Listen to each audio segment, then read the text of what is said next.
self-defense. That would have been him thinking, I'm the threat, I'm the predator.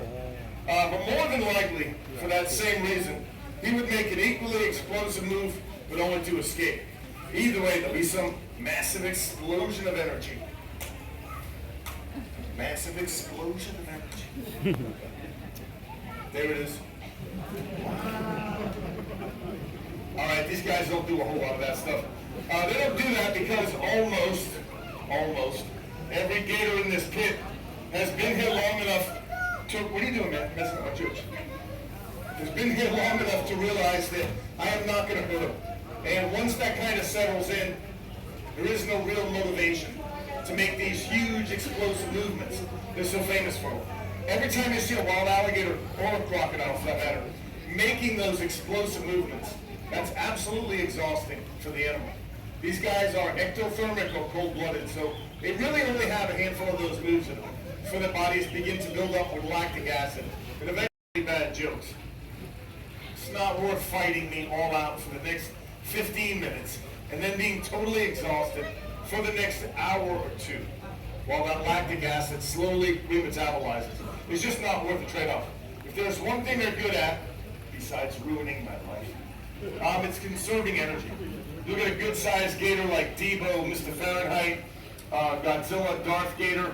These guys can easily go 4 or 5 months with no food at all. This is what they do for a living. And they're really, really good at it. That doesn't mean they love me or we're friends, or we take windy walks together at night. Trust me, Godzilla doesn't love me. Not like he used to. Look, even now, I'm trying to reach out and you withdraw. Listen, I can't fix it if I don't know it's broken. Hector, be nice. Hector. Hey. Can you say something? I'm giving up on you.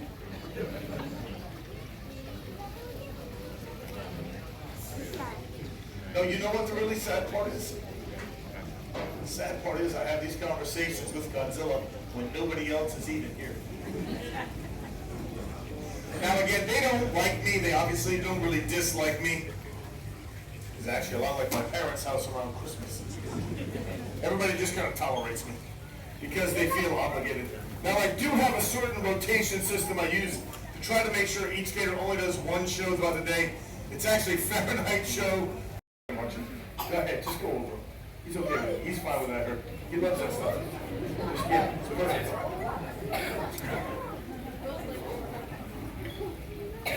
Hey, you best want to get up, cut the rest of that leg off. Hey, what are you doing? Go ahead, you missed the landing again. What are you doing? The show's right here. I'll just do a ring on it. Don't really get out much. Now, if you're a similar warrior, let's say back in the 1800s, and you were out catching alligators, now referred to as bulldogging, holding the jaws closed with your chin in your chest. It'll free your hands up, give you time to take out a leather or rope and tie a knot. If you want to take a picture, wait till both arms go out to the side, or you see the blood pouring down my throat. It's usually where I tell the kids to just stay in school.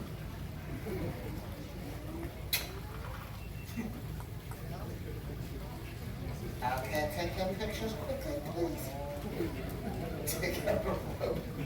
Couple of wraps, you tie a knot, and you have yourself a cotton-tied alligator.